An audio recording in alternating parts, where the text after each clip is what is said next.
Oi pessoal, eu vim gravar esse vídeo para vocês revisarem para a prova. Vou responder algumas questões e resolver alguns exercícios. Então, vamos começar pelas questões teóricas. A primeira questão é o que é a física, o que ela estuda e quais são os seus ramos. Então, a física vai estudar fenômenos naturais e vai procurar definir, leis que expliquem como que os fenômenos naturais acontecem, tentando sempre olhar para o lado tanto da matéria quanto da energia. Aí, dentro dos objetos de estudo da física, estão os movimentos, as forças, a energia, o calor, a luz, a eletricidade, o magnetismo e a estrutura da matéria. Então, a física está procurando estudar como se dão os movimentos, como que funcionam as forças, energia, como que aumenta a eficiência de um equipamento, o calor, como que ele se transfere, como que a energia térmica se transfere, a luz, como que ela se propaga, como que ela interage com outras matérias, a eletricidade, como gerar eletricidade, como transmitir eletricidade, quais são os efeitos da eletricidade, e o magnetismo e a estrutura da matéria. Então, como que se dá ali dentro a disposição dos átomos, das partículas, subpartículas, que fazem parte da matéria. A próxima pergunta é o que é o método científico? O método científico é um conjunto de procedimentos, então de coisas, que são feitas de passos, que são utilizados para adquirir conhecimento ou desenvolver conhecimento, só que de uma forma sistemática, então seguindo ali um sistema e organizado. As principais etapas do método científico são a observação, questionamentos, a criação de hipóteses, a experimentação, que é o teste dessas hipóteses, a análise dos dados que foram coletados nesses experimentos e a conclusão, onde a gente encontra ali se a nossa hipótese que a gente criou, ela é verdadeira ou ela é falsa, se a gente vai aceitar ou se vai rejeitar ela. A próxima questão é sobre grandeza física. E grandeza física é tudo que existe no mundo que eu consiga medir ou quantificar, expressar numericamente. A gente consegue medir a temperatura com termômetro, o tempo com relógio, o comprimento com uma fita métrica, uma trena, e a massa com uma balança. E o que é a unidade de medida e qual é a importância dela para a ciência? A importância da unidade de medida é que ela dá uma padronização para as medidas que a gente tem que fazer. Isso vai garantir consistência e precisão nas medições científicas e técnicas. Assim, os cientistas vão poder reproduzir os seus experimentos e testar se as hipóteses realmente são verdadeiras ou não. E antes de existir o Sistema Internacional de Unidades, que é o SI, existia um sistema imperial que não tinha padrão. Depois ele foi substituído pelo SI. E a próxima questão, quais as unidades de medida oficiais para o Sistema Internacional de Medidas? Para cada uma dessas grandezas, Bom, para o comprimento é o metro, para a velocidade é o metro por segundo, para o tempo é o segundo, e para a massa é o quilograma. Próxima questão, aí já começando a estudar o movimento em si. Como que a gente sabe se um objeto está em movimento? A gente precisa saber do ponto de referência.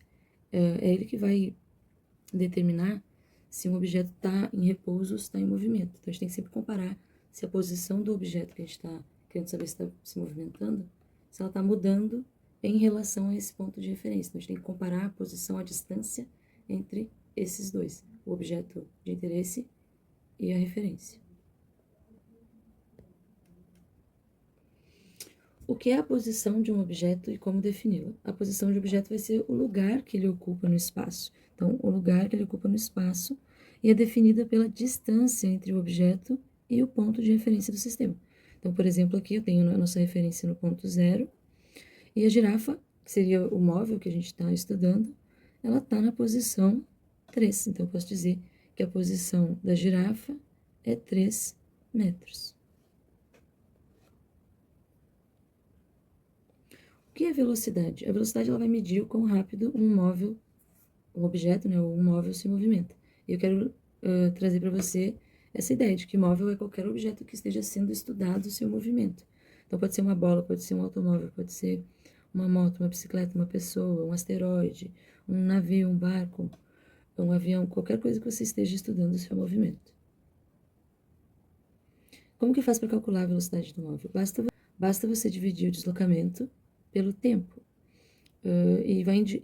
A velocidade vai então nos indicar quanto de espaço um móvel conseguiu percorrer num certo intervalo de tempo. qual é a equação da velocidade? A velocidade vai ser igual ao deslocamento dividido pelo tempo. Essa barra aqui, ela está aqui para indicar que está sendo dividido. Então, desse lado eu tenho, em português, velocidade igual ao deslocamento dividido pelo tempo. E nesse lado aqui eu tenho matematiquês, que onde V é a velocidade, delta S é deslocamento e delta T é o intervalo de tempo, né? O tempo. Como que eu calculo o intervalo de tempo a partir do tempo inicial e do tempo final? Para eu conseguir calcular o intervalo de tempo, a partir dessas duas informações, basta que eu pegue o valor no final e diminua do valor no inicial. E qualquer variação pode ser calculada desse jeito. Você pegar o valor no final, diminuir do valor inicial. Só cuidado, porque como a gente está acostumado o início vir no começo e o fim no fim, aqui você pode se perder um pouco, porque primeiro vem o valor no final e depois vem o valor no início. Então, dá como que uma invertida. E como que eu calculo o intervalo do tempo? A partir da velocidade e do deslocamento. Então, a partir daquela equação original da velocidade, a gente consegue derivar uma equação do tempo, para descobrir esse intervalo do tempo.